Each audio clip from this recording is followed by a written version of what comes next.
Part 2. All right, so today we're going to go into applying this onto the canvas.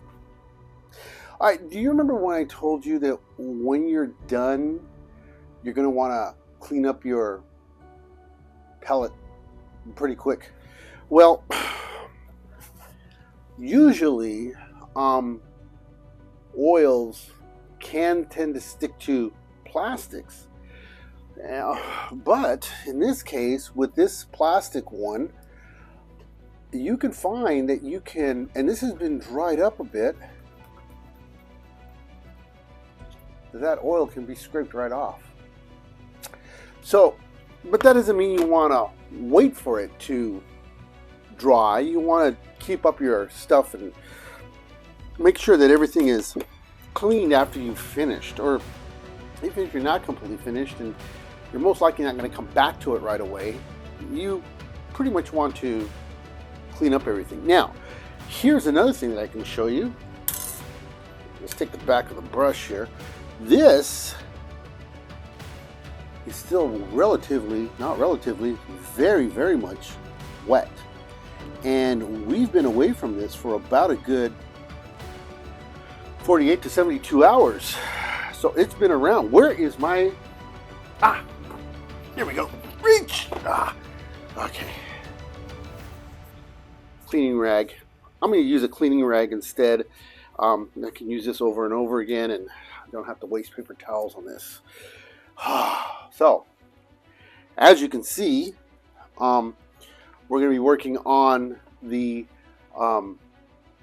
aesthetics, if you will, or the actual material of the oils. Now, one thing I didn't do on the last episode, was you saw me mixing this with a brush. Usually what you want to do is you want to take a palette knife. Where is my palette knife? As you can see, I've come thoroughly prepared. Anyway, we're going to pull out a palette knife, and you're going to want to mix with a palette knife. This will allow you to use your brushes and use them to apply the paint. Because if you mix with the paint, you start getting that color mixed with this color. Your brushes, you have to wipe the brush off because it's all gooped up with all the mixture of the paint. It's just better if you just turn around and, there's that term again, turn around. I always use that term, turn around. It's better if you just use your palette knife to mix and your brush to apply. Now, we'll be using that so I can show you how a palette knife works and all that other good stuff. But we're going to be using the 3 primary colors. I'll be mixing some of those, and then we're going to apply it to the canvas. I will split the canvas up so you can see what it looks like in a Sfumato style or a smoky style, using a very thin wash, and then of course the Impasto style, which is very thick. And of course it takes a little bit longer to work. And I'm going to talk to you a little bit about Colbolt dryer, which allows you to be able to speed up the drying process in oils. You can use that, like I said earlier, if you have a deadline or if something is coming up and you need to expedite that. But I would only use a minimal amount of that. For me, I would rather enjoy the drying process of the oils itself. But you do you, and like I said, in this kind of style, we'll show you how it all works out. Okay, I'm excited. So let's get started on this. And oh no, just let's go. I'm okay. Oh, klutz. Cue the voice man. For more awesome content, like and subscribe now. Do it now, or I'll love my job. I love my job. Smash like. Crash and burn, huh, Mav?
Well, here we are.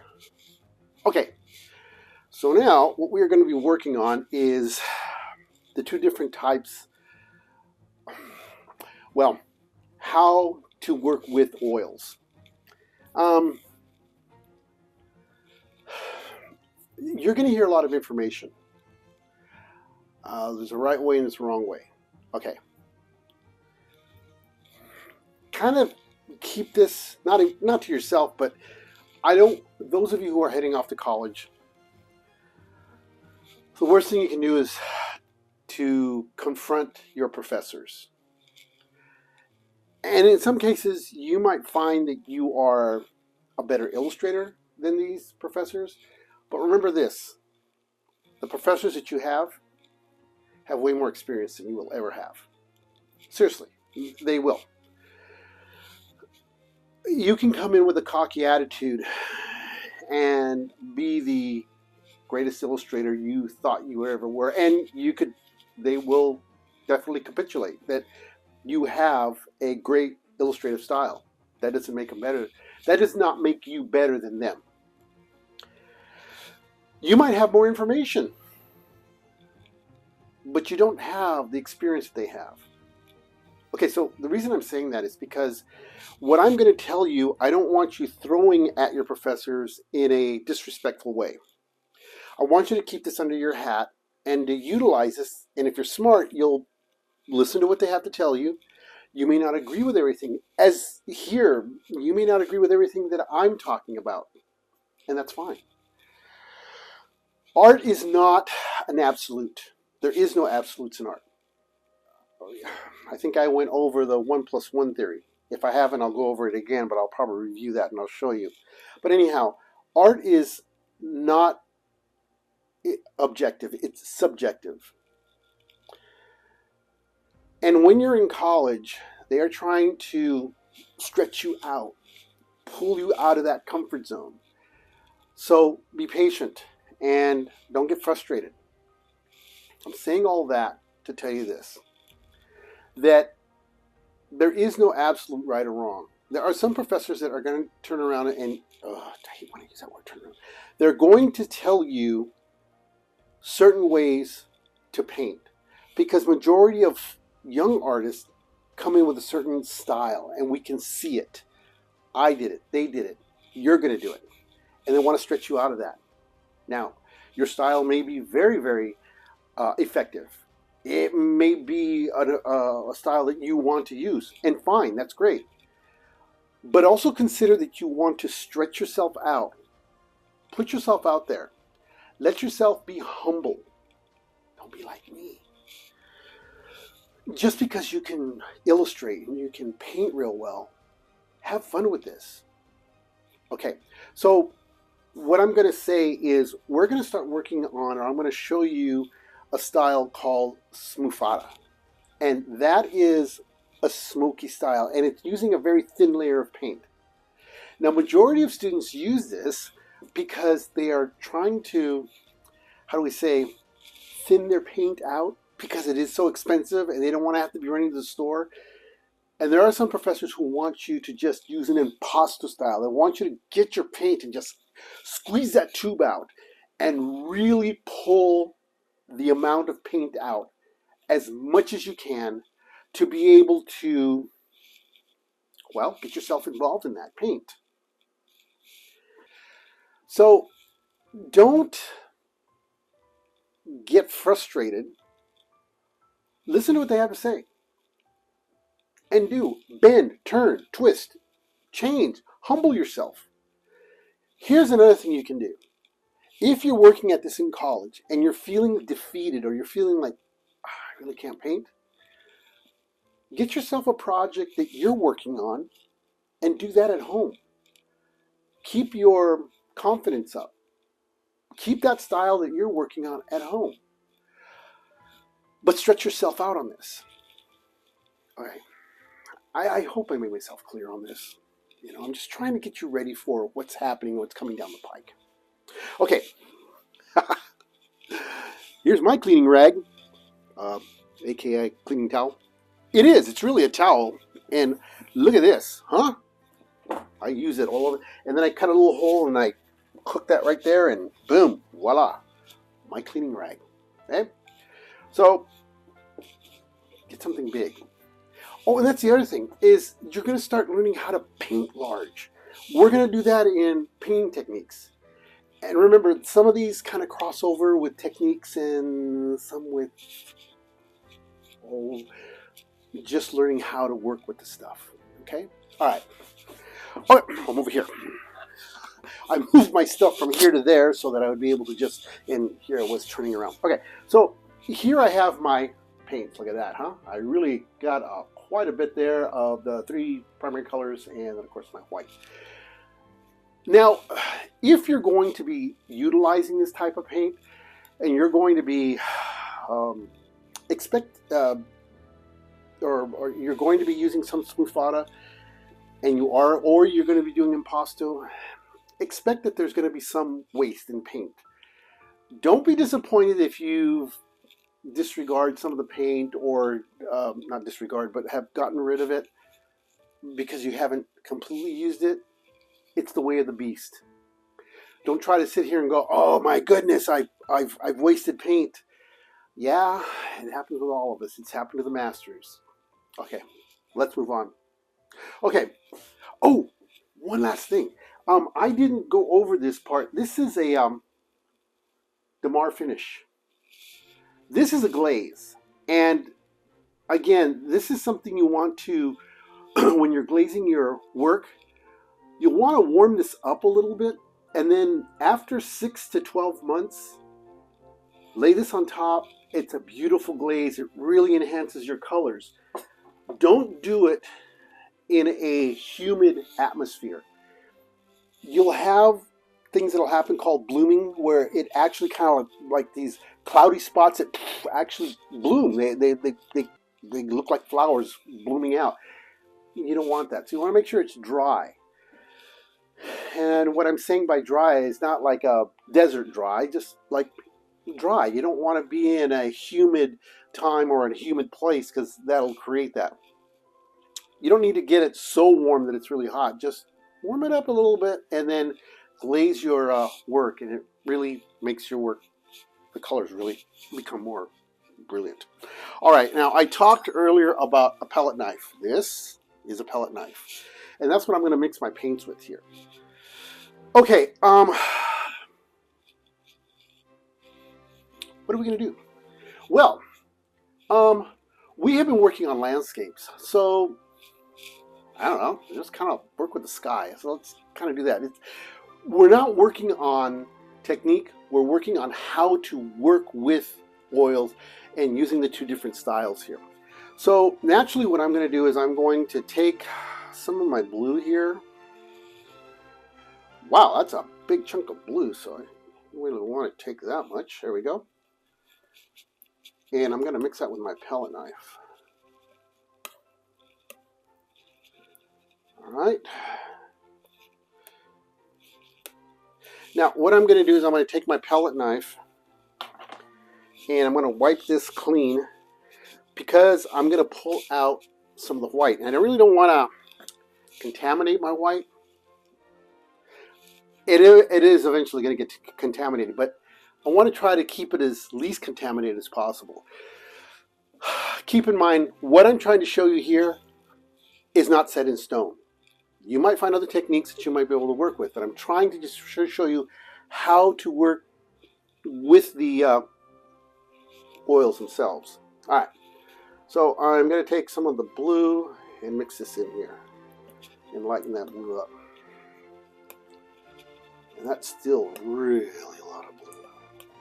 It's really dark. I'm going to push this out to the side. Ooh, and I'm starting to drip here, so I'm going to wipe that out. Also remember your oils. If you get oils on your clothes, it's permanent. So you're definitely going to want to watch what you're doing and how you're using this. Okay, now being that I'm not making a painting, I'm not going to try to lighten this up to a really light sky blue, but I am going to neutralize this. It's just a practice in which I'm using here, okay?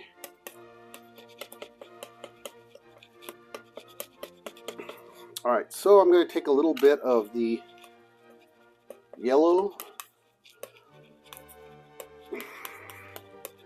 which makes this kind of a green. And now I can, what's the complement to green? That's right, is red. And I'm going to add just a touch of red to this. There we go. And this is all the process of working in oils. All right. Now I can take this blue that I've mixed, plop.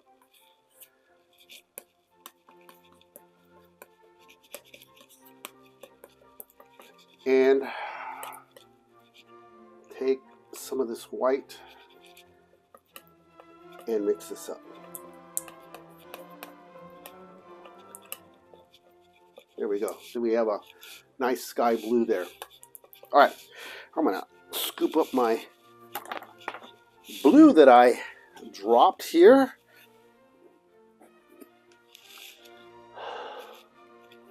There we go. Wipe this off. And take this. The reason I you want to clean up as much as you can whenever you make a mistake, because it's not so much that you're going to make a mess in the studio, it's tracking it out. All right, so now I'm going to start using my brush. And I'm going to use a little bit of terpenoid. I'm going to thin this out. And now I have a nice clean brush. I'm going to start on this side. And this is like a super, super thin layer here.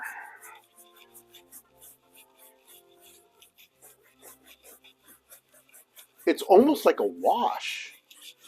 But this is the Sfumato style. And like I said, all I'm doing here is I'm just adding this side. We're gonna do on the next half. We're going to do the impasto style. All right. And this is kind of an abstract, so I'm not really looking for a landscape. I'm just painting it out. All right. So for time's sakes, I'm just going to start adding more paint here. All right. So I'm going to take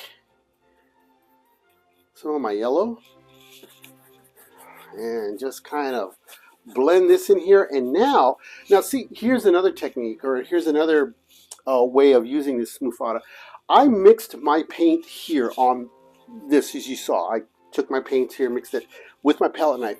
Another thing you can do is, yes, you can take your paint here, mix a little bit of your paint on the canvas. The masters used to do this all the time. I have an orange.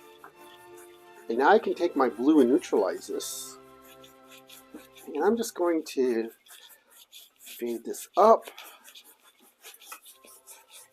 Like this here. I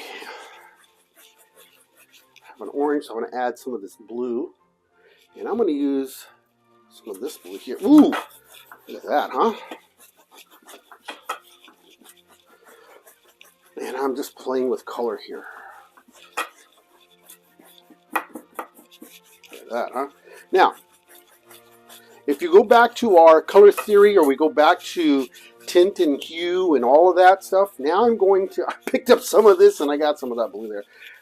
I'm going to add my white here. Pull this up. I'm going to add my tint. Blend that right in there. Look at that, huh? And fade that right out.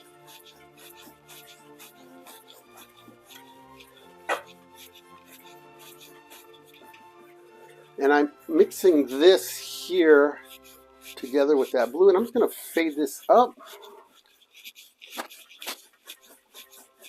Pull this down.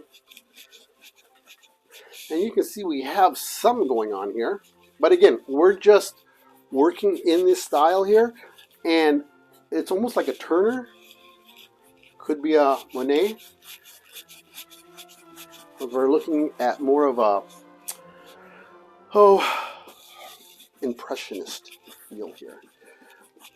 Now, if I want, I can clean this brush off a little bit here. Maybe take a little bit of my terpenoid, and then just brush this out. Look at that, huh? There we go. Now, if I want, let's see, we're going to add some green. So I'm going to mix this here and take some of my blue. There we go. And then I'm going to take some of my white, and I'm going to neutralize that. Look at that, huh? And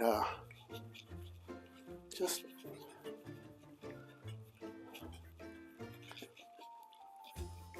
add some technique to this here.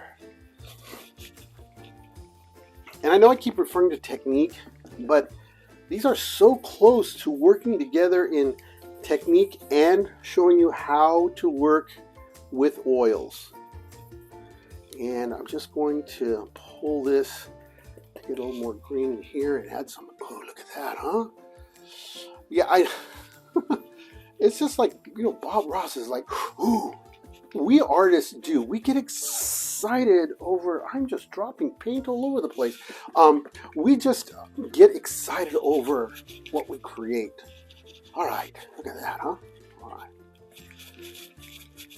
Now I'm going to add some white to this here. Pull some of this up. Ooh, look at that. I'm getting all kinds of these different colors. All right, so this here, and it's a little raw, so I'm going to add a little bit of color to this. There we go. Let's pull that out, and I'm going to add a little bit of red, which fell off. And this is just an abstract, but you can see kind of a landscape kind of coming up on this, right? All right, do this, huh? And then if I want, I'm going to create some highlight here, but I don't want to just use, remember, we just want to go with white. We want to add a little bit of flavor to that, so I'm going to add a dash of this, like a highlight in here. And that, huh?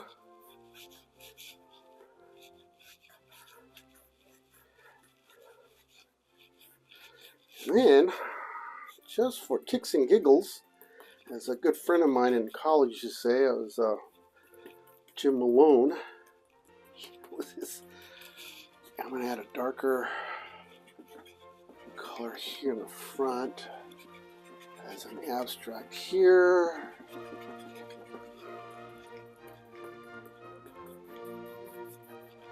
Some of this there. And there we go. There. Okay. And that's definitely a Sfumato style, very light, very just very almost just a thin layer of paint. Now, like I said, when you're starting in college, you'll find yourself doing this style because you're afraid about using your paint. All right, we're gonna break here a little bit, and then what we're gonna do is we're gonna come back and we're gonna do this half over here, but I'm gonna use a impasto style. So that means I'm gonna have to use a lot of paint on this, okay? And we're gonna pick up on that.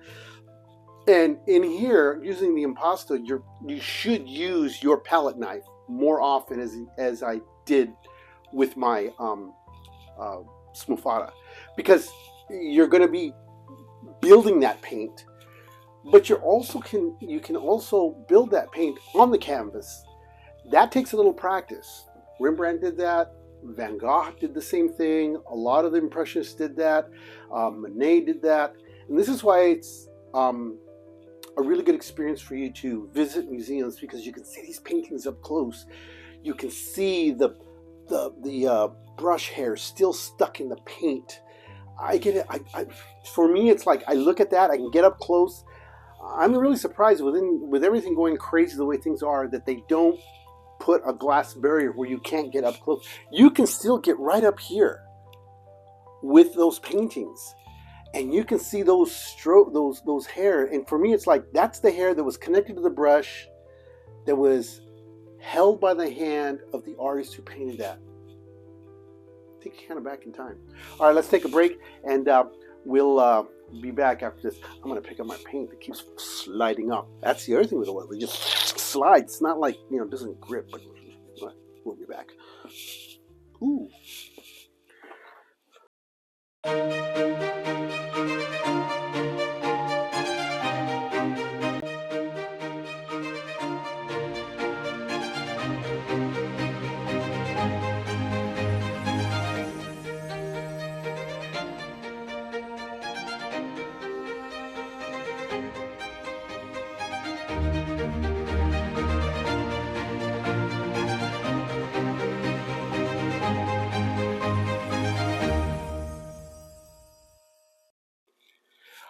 Okay, we're back. All right, we're going to go into the thicker part of paint, also known as impasto. Now, impasto is going to be using your paint relatively thick. Now, keep in mind, this also means you're going to be using a lot more paint in utilizing impasto style, so you're going to go through it a lot faster. And I know for you students who are struggling on a shoestring budget, it's kind of hard, but think of this again as you're investing in yourself as you're going into school. So we've all gone through this, and we've all gone through this pain of having to work and actually get everything together on this. Okay.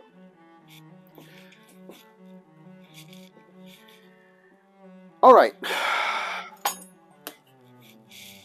Let's begin with the impasto style of paint. Okay, so I'm using the same paint, obviously.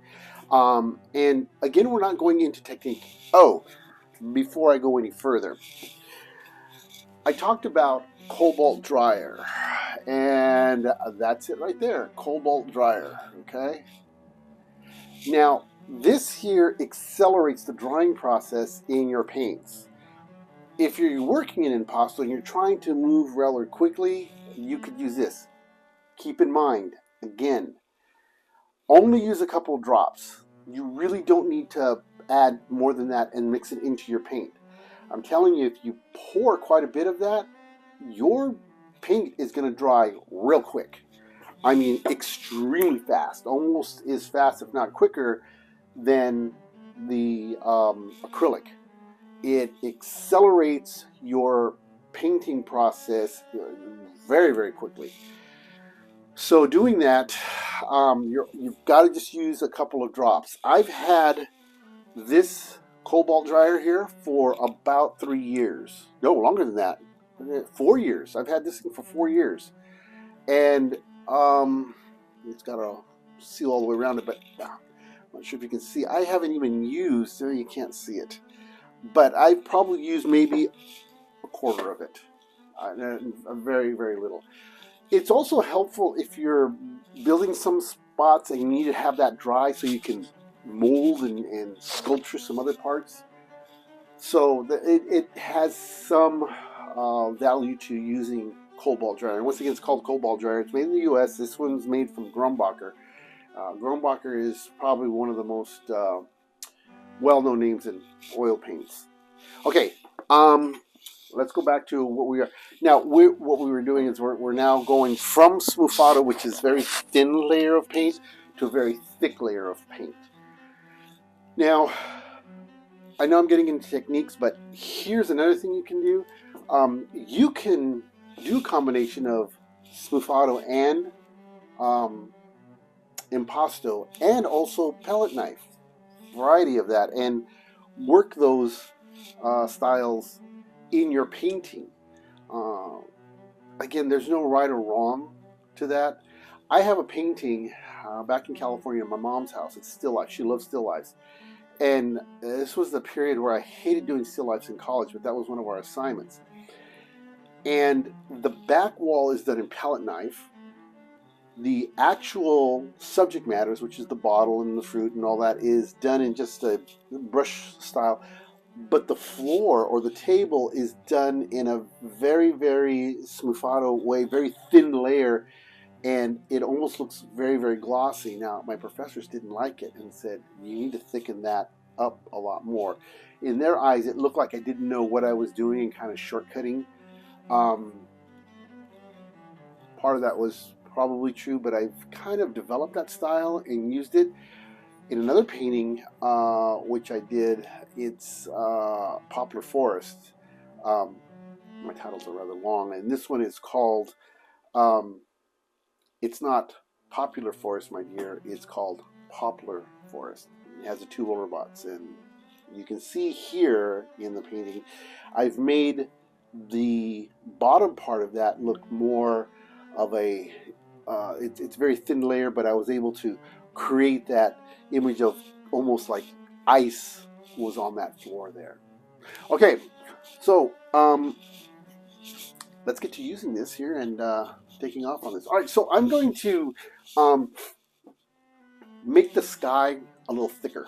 So we're going to come back to the pink here, and I'm going to pull some of this off, as I'm doing here.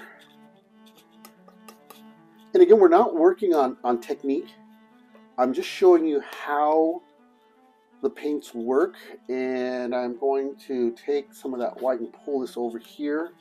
And I'm really going to use a lot of paint. Now, what I'm going to do is I'm almost going to take this entire, well, not almost, I am going to take this entire white, pull this in here, which means now I'm going to have to use even more white. Okay, now that I've got my paint mixed up, and you can see how working with a palette knife really evens out your paint quite a bit. Here we go. And now I'm going to take my brush, which has been soaking in my terpenoid, and so now we're going to use a impasto style, and it's very thick, and you can see the stroke marks on what I'm doing here, and even this is not thick enough. So I'm going to add, well, this is the sky, and like I said, we're not really doing a landscape, but kind of am. And I'm just gooping the paint on that, and I'm working on a very thick paste type of work. Now, the Impressionists did a lot of the Sfumato style, the Impasto style. All right, so I'm going to leave it, and you can see the stroke. The other thing about working in Impasto is you can actually see the strokes. You can see the strokes in the paint. You can see all of that. That's all part of working on this in itself. Okay, so I'm even going to create some more variety, and I'm really going to just really pack this up in here and really just thicken this paint up. It really causes the painting to be more, has more variety. It has more excitement. It allows the viewer to be involved in this here. So your viewer is going to jump in on that. Now, the next thing I'm going to do is I'm going to add more white, because now I'm going to start mixing on the canvas. And that's the other thing, working with Impasto, you can work on the canvas itself. You will find a technique that you're going to be working with, that you're going to be developing on your own. All right, so I'm going to take, look at that, okay? A nice big clump of white and just blend that into the blue.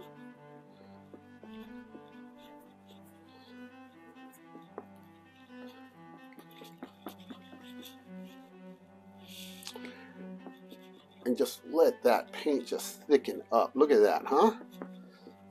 Alright, so now what I've done is I have this raw color, and like I said, normally I don't use a raw color, so I am going to use, which is the complementary color to that. I'm going to take my yellow. I'm going to take this and I'm going to mix this. Now, again, I'm mixing without using my palette knife, and so I'm going to use a different style here. Now, look at that, huh? Just mix this in here. Ooh. And you can see why the Impressionists, their stroke and technique, and Van Gogh in his Starry Night was a lot like this. And this is the other reason why it's so important to go to museums. No matter how many pictures I show you, no matter how many renderings I show you, you don't get to see the actual technique of painting on that canvas unless you see it in person. And it's a whole different dynamic. It's just a whole different, it leaves you in awe. It really does. To see the work that these masters did and to be there. Now for me, it's almost like meeting a celebrity.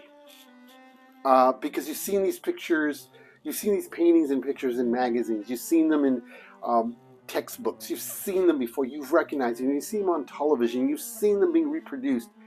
But to see the original, to see the thickness of the paint, to see how it's built and how the artist built on that, it's a whole different adventure altogether. You walk out of the museum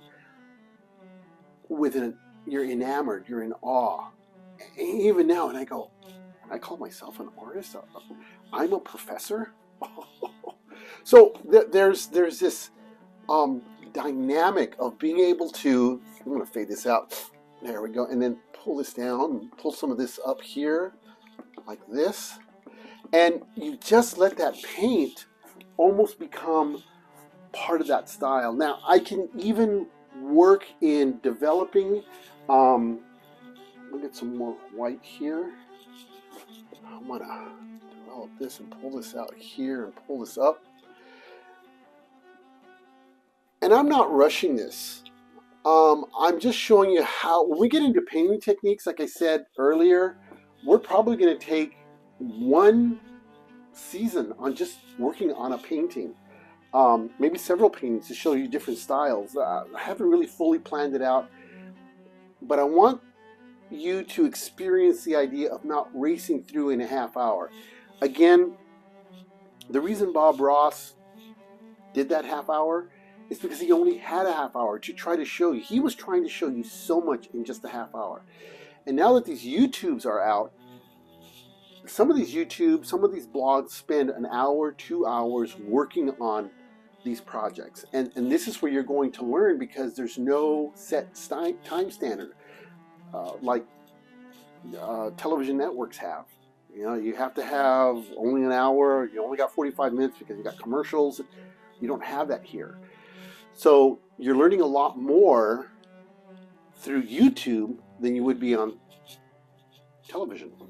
All right, so now that I've blended this in, I'm going to now start adding my greens, and I'm taking my blue, taking my yellow and mixing this in.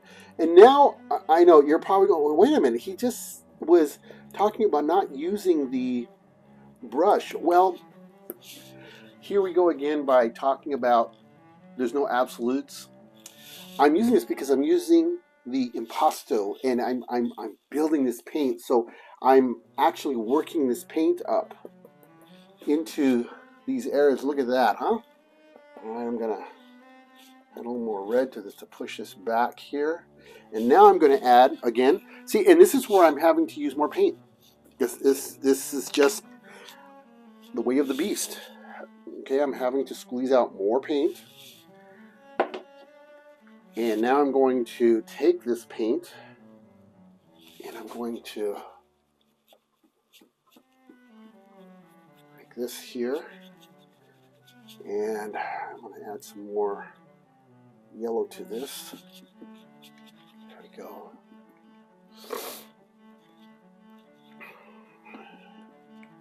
And I'm going to add some white to fade that back and pull that green. Now look at this, huh?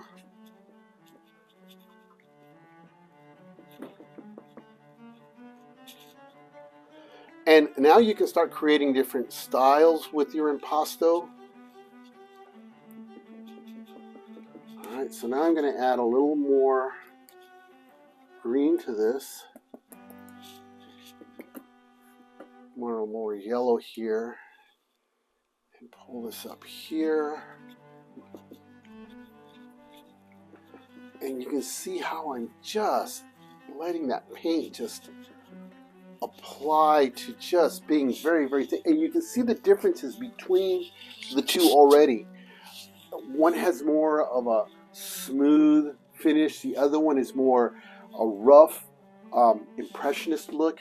It gives you the idea of having the painter get involved. And you can do this with oils. It's a little harder to work with this in acrylics. And this is why oils is just so much, there's more work to it, but it allows you to be able to just enjoy the creativity of building your work up. All right, so I'm going to take this and I'm going to knock some white up in here. Oh, look at that. See? Now I'm just going to pull this up and just create this. Now,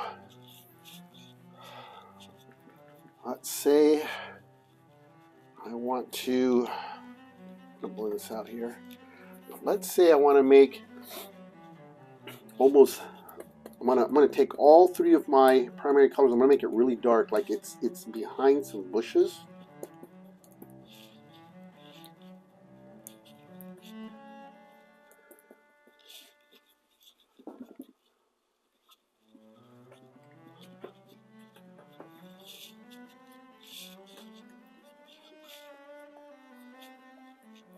And now it's a whole different animal. I mean, we kind of throw everything out the window when we're talking about, you know, using the pellet knife. I am now using a whole different style altogether. And look at that. I mean, it's, whoa. It is just so much different in utilizing impasto as opposed to using, I'm going to pick up some colors here, here, and here. Right across there, look at that, huh? There we go. And again, what we're dealing with is we are dealing with an abstract here. We're just showing how the two different styles of paint to be used in oils. Again, for you students who are going off to college, maybe your first year in college and you've kind of stumbled across this this YouTube channel, I'm hoping what this will do will be to inspire you to say, you know what, I know how to paint, I know how to illustrate, I have a certain style. Let yourself be free and push out. Experiment with this. Let yourself just loosen up. Don't fall in the trap that I did. I'm going to leave you with this. Professor Phelps, who passed away a couple of years ago, who's my mentor. Kind of sad to see the mentors that you have leave. He took me out to lunch one time and he said, you know, there are two types of students. Those who don't know much of anything and those who have an amount of talent. And he said, the ones I like working with are the ones who don't know what to do because you can mold them. They're open to everything. The students who have a skill set, they don't want to budge. And you can't work with them. And he got up off the table after lunch, he started walking, he goes, we got to get back to class. And I said, Professor, am I the one who doesn't have that talent? And he looked at me and says, "You, sir, have an immense amount of talent." And he walked away. And it was then that I realized that I was being very stubborn. I wasn't open to other ideas and other concepts and really learning because I was stuck in my ways. Don't do that. Practice. Work with this. Play with it. Do it on your own. It is fearful to have to go out and do something. You have to humble yourself. You have to just say, okay, I don't know how I'm working on this. But it's okay. Because remember, not all of us, even myself as a professor, I am not good at every single, I understand each medium, but I'm not well versed in all of them because I have a certain style and I'm still learning. All right. Okay, so you can see how Impasto works, Sfumato, and the two different styles that you have here. All right, as always, may the Lord be with you. And we're come now to an end on this one. This is going to end the oils. Now, again, these are just ideas to show you how to work everything, how to build everything, how to work in oils, and how to expand yourself. And be ready to spend money. You're going to have to do that. Even your Series 1 paints are going to be expensive because you're moving up into a whole different realm. Create a painting in a Sfumato style, and then one in Impasto, and step back. Let yourself just be free, and keep working on your own style as well. Okay, so next week we're going to be working on a different medium, and this is a whole different beast altogether. Watercolor. Watercolor is a whole different animal altogether. We're going to be talking about the differences between cakes, watercolors in cakes, and watercolors in tubes. Which one's better? Which one works well? How do you stretch your paper? Why does the paper wrinkle? What?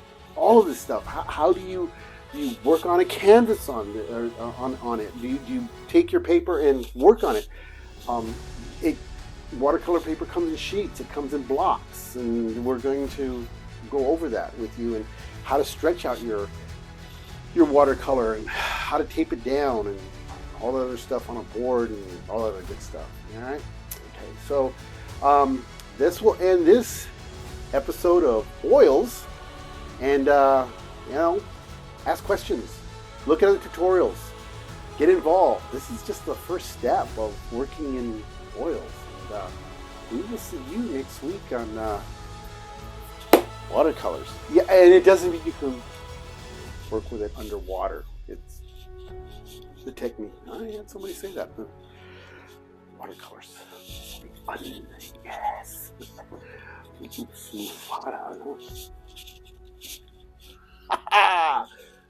Nice.